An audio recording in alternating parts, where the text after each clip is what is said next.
दिसतीया भारी नेसुनी साडी, काळजाचं पाणी पाणी करतीया पोरही.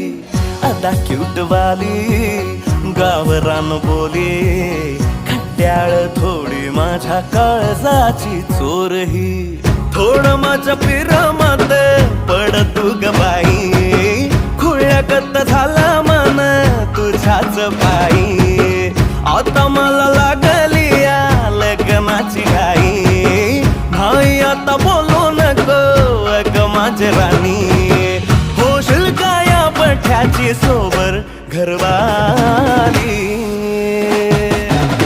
मराठमोळी थोडीशी साधी भोळी, स्वागताचा भारी बायको पाहिजे नखरेवाली. मराठमोळी थोडीशी साधी भोळी.